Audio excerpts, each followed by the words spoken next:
नमस्कार दोस्तों, स्वागत है आप सभी का आपके अपने प्रिय चैनल महायोग टीवी में। भक्तों, आज हम जानने वाले हैं माघ पूर्णिमा 2025 में किस दिन मनाई जाएगी। भक्तों, हमारी ज्योतिष शास्त्रियों को विशेष रूप से इस माघ पूर्णिमा का विश्वरी से इंतजार था और वह आने वाली है। भक्तों, आप सभी को हम बता दें, यह है माघ पूर्णिमा बेहद ही खास और इंपॉर्टेंट होने वाली है, क्योंकि भक्तों माघ पूर्णिमा कोई मामूली पूर्णिमा नहीं होने वाली, बल्कि बहुत ही चमत्कारिक और लाभदायक पूर्णिमा होने वाली है। भक्तों, किस दिन मनाई जाएगी, किसी दिन इस दिन पूजा करना है, मुहूर्त कौन सा रहेगा, किस टाइम पर कौन सा उपाय कर लेने से व्यक्ति का भाग्य चमक जाता है, वह सभी इंपॉर्टेंट जानकारी आज की खास वीडियो में हम आपको बताएंगे। साथ में हम आपको माघ पूर्णिमा के दिन किए जाने वाला एक दीपक का ऐसा उपाय बताएंगे जो कि अगर आपने कर लिया तो मन कर चलिए आपको हर मनोकामना इच्छा पूरी हो जाती है। हर एक देवी देवता की कृपा आप पर होती है। भक्तों, अगर आप भगवान शिव को मानते हैं, माता लक्ष्मी को मानते हैं, तो आज की वीडियो आपको जरूर देखना चाहिए, आपका जीवन ना बदल जाए। इस वीडियो को देखने के बाद तो मुझे बताना। भक्तों, अभी तक लाखों और करोड़ों व्यक्तियों का जीवन हम सुधार चुके हैं, इसलिए आपसे हाथ जोड़कर निवेदन है, सच्चे हृदय से इस वीडियो को लाइक कर देना। माता लक्ष्मी, भगवान विष्णु की इस वीडियो को लाइक कर देना। फिर देखिए आपके जीवन में कैसा नया चमत्कार होता है और आपके जीवन में नई नई लाभ प्राप्त होती है। भक्तों, सभी जानकारी हम आपको बड़ी बड़ी से बताते हुए चलेंगे और इसलिए आप वीडियो को पूरा ही देखें। अगर आप वीडियो को आधा अधूरा देखेंगे तो आप अपने जीवन में कभी कोई सफलता हासिल भी नहीं कर पाएंगे, प्राप्त भी नहीं कर पाएंगे, क्योंकि जो माता लक्ष्मी कही गई है, यह धन की देवी कही गई है और धन के देवता भगवान विष्णु और कुबेर को कहा जाता है। अगर उनकी वीडियो को कोई छोड़ना है तो वह अपने जीवन में कैसे कोई सफलता प्राप्त कर सकता है? नहीं कर सकता। इसीलिए भक्तों, आज की वीडियो आप पूरा जरूर देखें, फिर आपको समझ में आ जाएगा कि माघ पूर्णिमा इतनी खास क्यों है, इतनी इंपॉर्टेंट क्यों है। अब तो आप सभी को हम बता दें, माघ पूर्णिमा इस बार माघ पूर्णिमा 2025 तिथि और स्नान दान का शुभ मुहूर्त वैदिक पंचांग के अनुसार माघी पूर्णिमा 12 फरवरी बुधवार को है। माघ महीने के शुक्ल पक्ष की पूर्णिमा तिथि 11 फरवरी को शाम 6:55 से प्रारंभ हो रही है और इसका समापन 12 फरवरी 2025 को शाम 7:22 पर होगा। उदयातिथि के अनुसार माघी पूर्णिमा 12 फरवरी है। भक्ति चली, सबसे पहले हम आपको भी उपाय बता देते हैं जो मन की पूर्णिमा के दिन आपको करना है, और बाद में फिर हम आपको वह दीपक वाला उपाय बताएं जो कि आपको जरूर कर लेना है। भक्तों, वीडियो को पूरा देखें। अभी तक आपने वीडियो को लाइक न किया हो, महायोग टीवी चैनल को सब्सक्राइब न किया हो तो जरूर ही कर लीजिए। चलिए जान लेते हैं माघ पूर्णिमा के उपाय। लक्ष्मी जी की पूजा। हिंदू धर्म में मां लक्ष्मी को धन की देवी कहा गया है। ऐसे में माघ पूर्णिमा के दिन सुबह ब्रह्म मुहूर्त में उठकर स्नान करें। इसके बाद मां लक्ष्मी को प्रतिमा को गंगा जल में स्नान कराना चाहिए। फिर लक्ष्मी जी को कमल का फूल और नारियल अर्पित करें। इसके बाद महालक्ष्मी स्तोत्र का पाठ करना चाहिए। मान्यता है कि ऐसा करने से आर्थिक तंगी दूर हो सकती है। पीपल को करें जल अर्पित। हिंदू धर्म में पीपल के पेड़ को विशेष महत्व दिया जाता है। कहा जाता है इसमें त्रिदेव का वास होता है। ऐसे में माघ पूर्णिमा के दिन जल में दूध मिलाकर पीपल के पेड़ पर अर्पित करना चाहिए। इसके बाद शाम को पीपल के नीचे घी का दिया जलाना चाहिए। ऐसी मान्यता है कि इस उपाय को करने से व्यक्ति को त्रिदेव की कृपा प्राप्त होती है। तिजोरी में रखें। यह चीज माघ पूर्णिमा के दिन श्री हरि और लक्ष्मी जी की पूजा करने के बाद 11 पीले रंग की कौड़ियों को पीले या लाल कपड़े में लपेट कर रखें। इसके बाद कुछ देर के लिए इन कौड़ियों को मां लक्ष्मी के पास रख दें और फिर इन्हें उठाकर अपनी घर की तिजोरी में रख दें। मान्यता है कि इस उपाय को करने से घर में धन की वर्षा होनी शुरू हो जाएगी। मैरिड लाइफ को खुशहाल बनाने के लिए, अगर आप अपनी मैरिड लाइफ से खुश नहीं हैं, आपका विवाहित जीवन तनावग्रस्त है, तो आपको अवश्य ही इस दिन पीपल पर जल चढ़ाना चाहिए। यह काम पति पत्नी को साथ मिलकर करना चाहिए। जल चढ़ाते हुए देवी लक्ष्मी और श्री हरि से खुशहाल पारिवारिक जीवन के लिए प्रार्थना करें। अगर आप अपने करियर को सफल बनाना चाहते हैं तो माघ पूर्णिमा के दिन आपको भगवान विष्णु को प्रणाम करके माघ महीने का महात्म्य अवश्य ही पढ़ना चाहिए। अगर आप अपने आसपास अपने परिवार में खुशियां ही खुशियां बिखेरना चाहते हैं तो माघ पूर्णिमा के दिन आपको एक थाली में थोड़ा सा गेहूं का आटा, गुड़, घी और कोई एक मौसमी फल रखकर किसी ब्राह्मण के घर दान करना चाहिए। अगर आप अपने दोस्तों की लिस्ट में पॉजिटिव सोच वाले लोगों को शामिल करना चाहते हैं तो माघ पूर्णिमा के दिन आपको दूध, दही, शहद, गंगा जल और तुलसी दल मिलाकर पंचामृत बनाना चाहिए और विष्णु भगवान को उसका भोग लगाना चाहिए। अगर आप हर तरह की परेशानी से छुटकारा पाना चाहते हैं और अपने सुख सौभाग्य में बढ़ोतरी करना चाहते हैं तो माघ पूर्णिमा के दिन आपको अपने घर में सौभाग्य बीसा यंत्र की विधिपूर्वक स्थापना करनी चाहिए। अगर आप चाहते हैं कि आपका जीवन बड़े ही आनंद से बीते तो माघ पूर्णिमा के दिन आपको किसी ब्राह्मण को या किसी तपस्वी या साधु को तिल का दान करना चाहिए।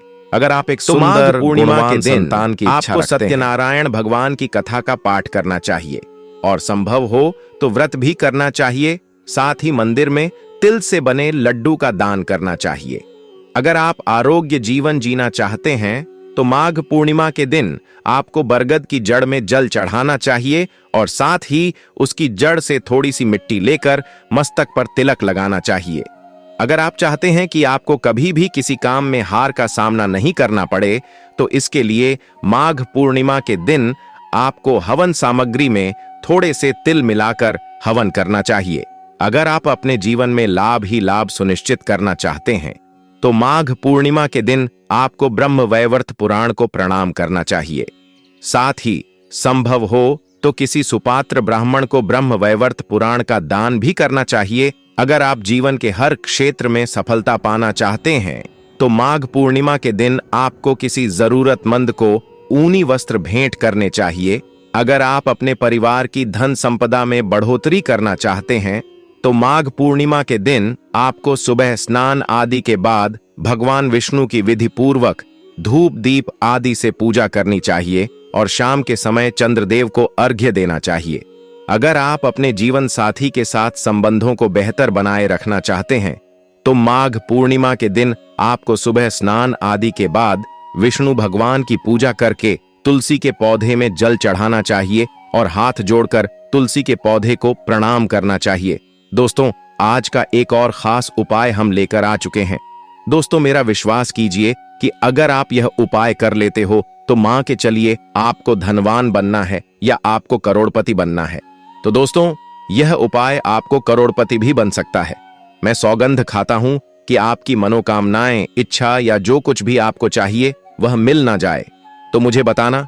इसलिए आप इस वीडियो को पर आपको पूरा देखना ही होगा, तभी आपको लाभ हो सकता है, अन्यथा आपको लाभ तो कुछ भी नहीं होगा। अगर आप इस वीडियो को पूरा देख लेते हो तो आपको लाभ ही लाभ होगा।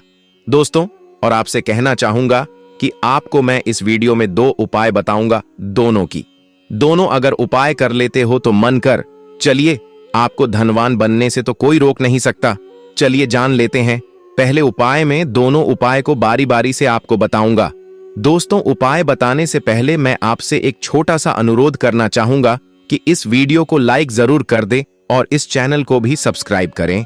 और दोस्तों, आप अपनी राशि को कमेंट बॉक्स में जरूर डाल दें, क्योंकि हम राशि से जुड़ा आपका भाग्य भी बताते हैं। भाग्य में चल रही परेशानियों को दूर करने के लिए वह उपाय भी बताते हैं। इसलिए आप अपनी राशि को कमेंट बॉक्स में जरूर डाली। चलिए जान लेते हैं कौन से हैं वह उपाय जो कि माघ पूर्णिमा के दिन किए जा सकते हैं और लाभ ही लाभ प्राप्त किया जा सकता है। भक्तों, आप सभी लोग सोने से पहले दिया का यह उपाय करेगा आपको धनवान। यह एक अद्भुत उपाय है। इस पवित्र मौके पर माता लक्ष्मी जी के आशीर्वाद से ही नहीं बल्कि आपके जीवन में धन की वृद्धि होगी और आप करोड़पति जाएंगे। आपका घर खुशियों से भर जाएगा और आपकी सभी मनोकामनाएं पूरी होगी। इस दिन आपकी पूजा और साधना क्रिया का विशेष है, क्योंकि शास्त्र यह लिखा है कि माघ पूर्णिमा के दिन माता लक्ष्मी जी धरती पर वास करती है और उनकी से ही भक्तों पर अद्भुत आशीर्वाद बरसता है। आप वेद पुराण के अनुसार एक दीपक को पूर्णिमा की रात रखें और उसे प्राचीन उपाय को अपने तो जल्द ही आपको माता लक्ष्मी जी का आशीर्वाद हासिल होगा। इस छोटे से करने के पश्चात आपके जीवन में धान की वर्षा होगी और आपके जीवन के सभी क्षेत्रों में सफलता मिलेगी। आपके जीवन में वाले धन में वृद्धि होगी और आप सभी कार्यों में समृद्धि हासिल करेंगे।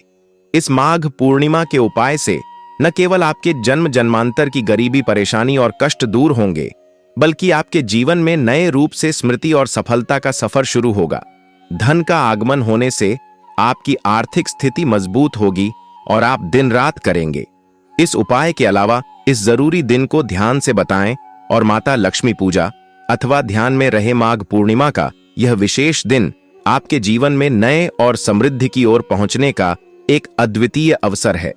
धन और समिति के साथ साथ इस दिन को आप आत्मा के साथ मेल करने और अपने आत्म विकास में समर्थ बनने का भी एक अद्वितीय अवसर मान सकते हैं।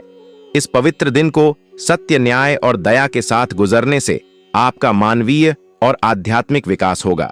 मार्ग के इस जरूरी अवसर को सही रूप से मनाकर अपना केवल धनी बनेंगे, बल्कि आप अपने मन संतुलित, खुशहाल और आत्मनिर्भर बनाएंगे। यह दिन आपके जीवन को सार्थकता और उद्दीपन की हो सकता है और नए सपनों की ऊंचाइयों तक आपका मार्ग प्रकाशित कर सकता है। मार्गशीट पूर्णिमा के इस शानदार मौके पर धरती पर भगवान विष्णु के एक अद्वितीय अवतार भगवान धनवान तारीख का उत्सव भी होता है।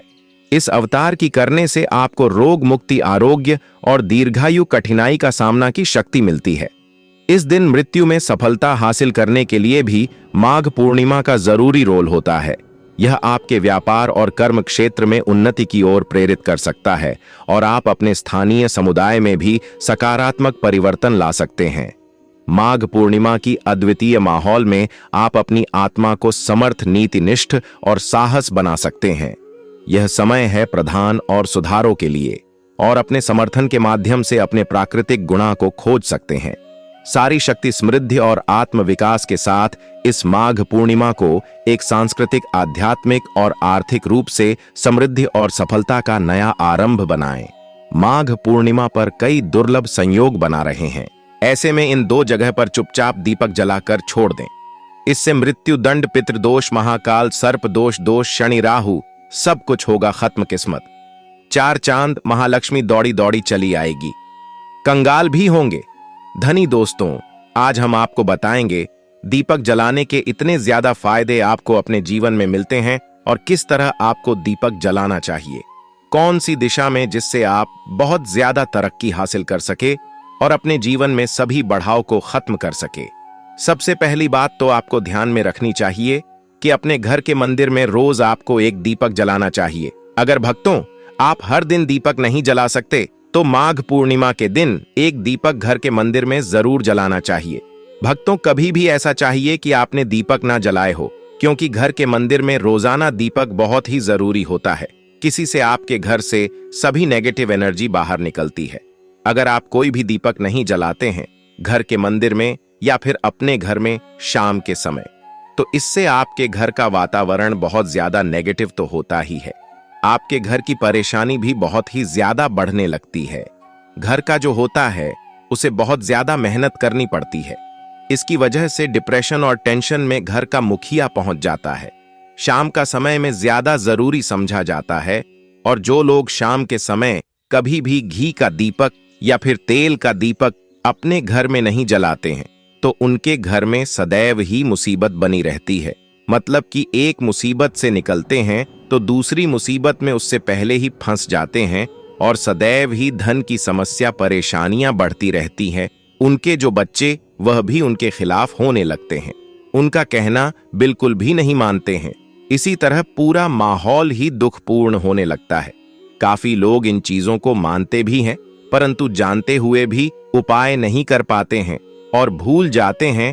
उन्हें इन चीजों से होने वाले नुकसान के बारे में पता नहीं होता है।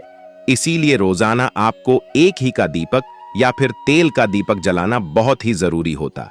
आप नहीं चला सकते तो कोई और मानव भी आपके घर में दीपक जला सकता है, परंतु रोजाना दीपक जलाना बहुत ही होता है। किसी से आपकी सभी नेगेटिव एनर्जी आपके घर से सदैव बाहर रहती है। दोस्त और शाम का ऐसा होता है जिस समय नकारात्मक ऊर्जाएं बहुत ही ज्यादा प्रबल होती हैं और आपके घर में प्रवेश कर जाती है। ऐसे में अगर आप घर में या घर के मंदिर में दीपक नहीं चलाते हैं तो नेगेटिव एनर्जी बहुत ही ज्यादा परेशान करती है। आपके सब आम बिगड़ने लगती है, सूरज डूब जाता है। इस समय यह नेगेटिव बहुत ही ज्यादा प्रबल हो जाती है। इस समय आपके मुंह हाथ पैर धोकर दीपक जलाना चाहिए। अगर आप खुद ही कर सकते हैं तो कोई और मानव भी आपके लिए ऐसा कर सकता है, यानी कि आपको हर एक शाम दीपक जरूर जलाना चाहिए। भक्तिमेष मेष राशि वाले लोग माघ पूर्णिमा के दिन सूर्योदय से पूर्व पानी में लाल फूल डालकर स्नान करें। फिर विष्णु सहस्त्रनाम का पाठ कर लाल वस्त्र, लाल चंदन, लाल मसूर का दान करें। कहते हैं इससे आरोग्य का वरदान मिलता है। वृषभ माघी पूर्णिमा पर वृषभ राशि के जातक जल में तिल डालकर स्नान करें और खीर का दान करें। फिर रात में सफेद फूलों से चंद्रमा की पूजा करें, इससे बिगड़े काम बन जाएंगे। मिथुन राशि वालों को माघ की पूर्णिमा पर थोड़ा गन्ने का रस जल में मिलाकर स्नान करना उत्तम रहेगा। मध्य रात्रि में देवी लक्ष्मी की कमल गट्टे से पूजा करें, साथ ही हरे मूंग और हरे वस्त्र का दान करें। कहते हैं इससे धन की कमी दूर होती है, सौभाग्य में वृद्धि होती है। कर्क माघी पूर्णिमा पर कर्क राशि के जातक जल में पंचगव्य मिलाकर स्नान करें, भगवान सत्यनारायण की कथा करें और फिर ब्राह्मण को आटा और गुड़ का दान करें। मान्यता है ये उपाय कारोबार और नौकरी में तरक्की दिलाता है। सिंह राशि वाले माघ पूर्णिमा के दिन गंगा जल और केसर मिलाकर स्नान करें। फिर श्री हरि विष्णु को केसर का तिलक कर स्वयं भी टीका लगाएं। असहाय व्यक्ति को केसर युक्त पदार्थ जैसे केसर भात या कोई मिठाई का दान करें, इससे विवाह संबंधी हर परेशानी दूर होती है। कन्या माघ पूर्णिमा पर जल इलायची मिलाकर स्नान करना कन्या राशि वालों के लिए शुभ रहेगा। रात्रि में देवी लक्ष्मी को सिंघाध्य और नारियल का भोग लगाएं, इससे कर्ज की समस्या का समाधान हो जाता है। धन का अभाव नहीं रहता। तुला राशि के स्वामी शुक्र हैं और माघ पूर्णिमा के दिन जल में गुलाब की पंखुड़ियां डालकर स्नान करना इनके लिए शुभ फलदायी होगा।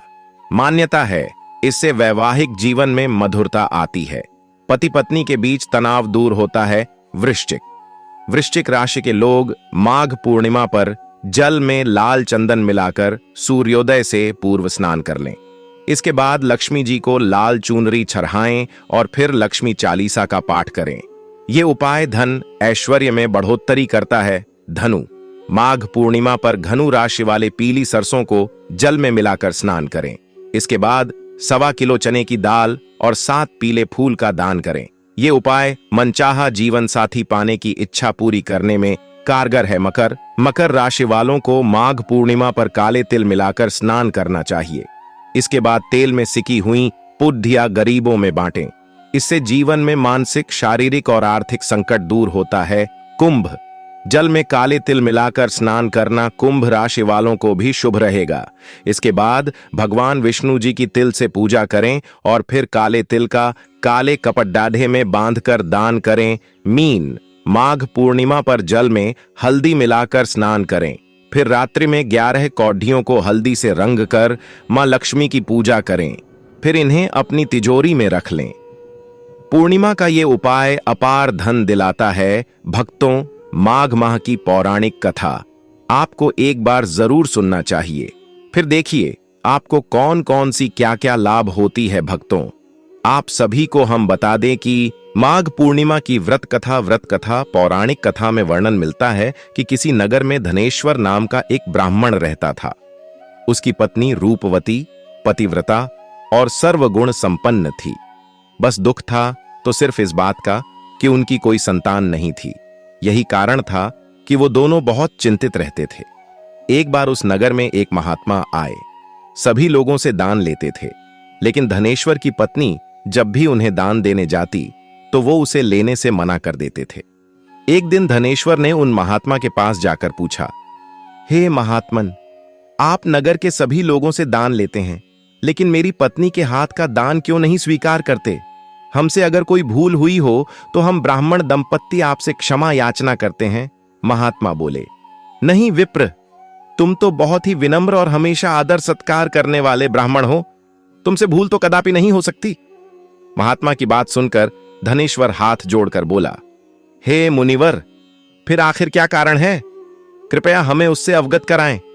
इस पर महात्मा बोले, हे विप्र, तुम्हारे कोई संतान नहीं है, और जो दंपत्ति निसंतान हो उसके हाथ से भिक्षा लेना अधम या पापी के हाथ से भिक्षा ग्रहण करने के समान है। तुम्हारे द्वारा दिया गया दान लेने के कारण मेरा पतन हो जाएगा। बस यही कारण है कि मैं तुम दंपत्ति से दान स्वीकार नहीं करता। महात्मा के ये वचन सुनकर धनेश्वर उनके चरणों में गिर पड़ा और विनती करते हुए बोला, हे महात्मन, संतान ना होना ही तो हम पति पत्नी के जीवन की सबसे बड़ी निराशा है। यदि संतान प्राप्ति का कोई उपाय हो तो बताने की कृपा करें मुनिवर। ब्राह्मण का दुख देखकर महात्मा बोले, हे विप्र, तुम्हारे इस कष्ट का एक निवारण अवश्य है।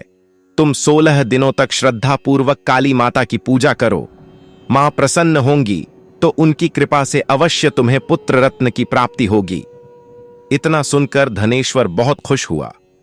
उसने कृतज्ञता पूर्वक महात्मा का आभार प्रकट किया और घर आकर पत्नी को सारी बात बताई। पति पत्नी को महात्मा के द्वारा बताए गए उपाय से आशा की एक किरण दिखाई दी और धनेश्वर मां काली की उपासना के लिए वन चला गया। ब्राह्मण ने पूरे 16 दिन तक काली माता की पूजा की और उपवास रखा।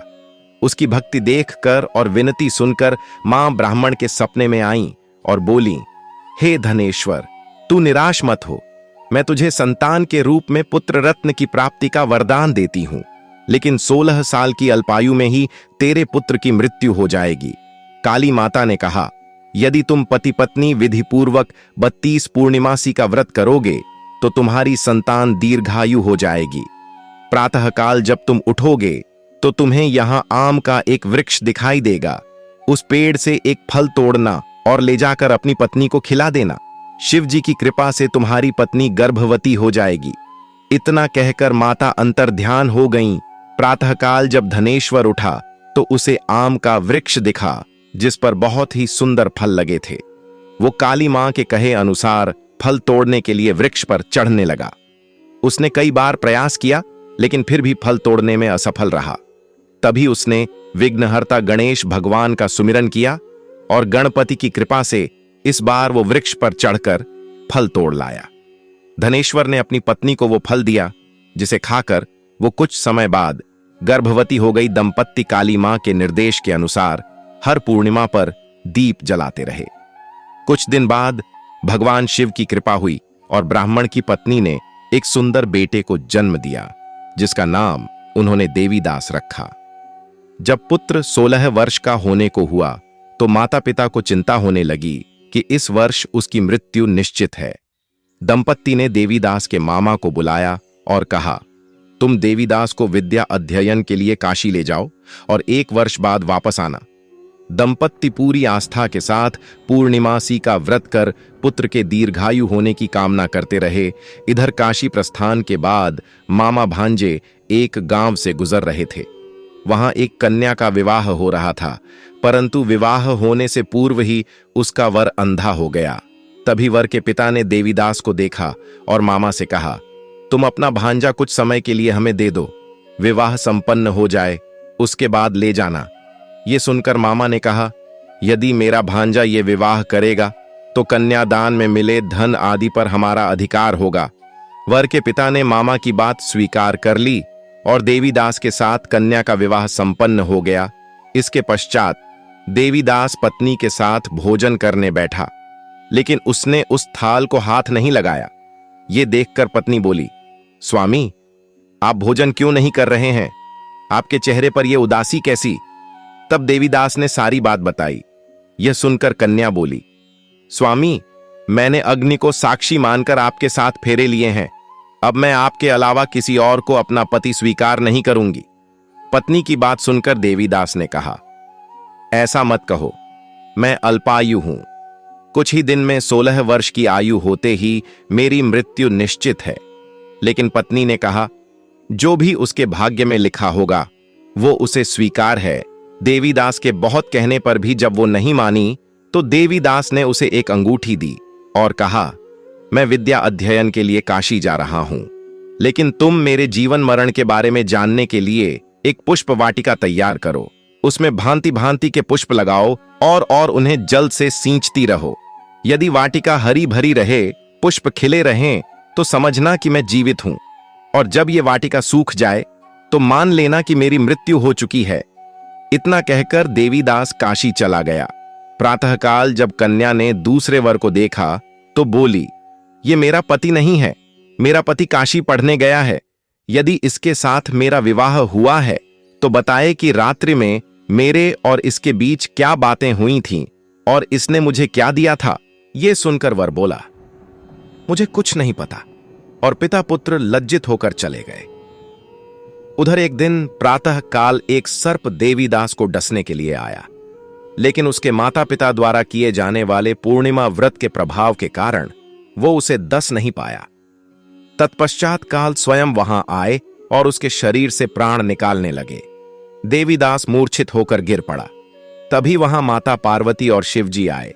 देवीदास को मूर्छित देखकर देवी पार्वती बोली, हे स्वामी, देवीदास की माता ने 32 पूर्णिमा का व्रत रखा था, उसके फलस्वरूप कृपया आप इसे जीवन दान दें। माता पार्वती की बात सुनकर भगवान शिव ने देवीदास को पुनः जीवित कर दिया। इधर देवीदास की पत्नी ने देखा कि पुष्प वाटिका में एक भी पुष्प नहीं रहा। वो जान गई कि उसके पति की मृत्यु हो चुकी है और रोने लगी। तभी उसने देखा कि वाटिका पुनः हरी भरी हो गई है। ये देखकर वो बहुत प्रसन्न हुई। उसे पता चल गया कि देवीदास को प्राणदान मिल चुका है। जैसे ही देवीदास 16 वर्ष का हुआ, मामा भांजा काशी से वापस चल पड़े। रास्ते में जब वो कन्या के घर गए तो उसने देवीदास को पहचान लिया और अत्यंत प्रसन्न हुई। धनेश्वर और उसकी पत्नी भी पुत्र को जीवित पाकर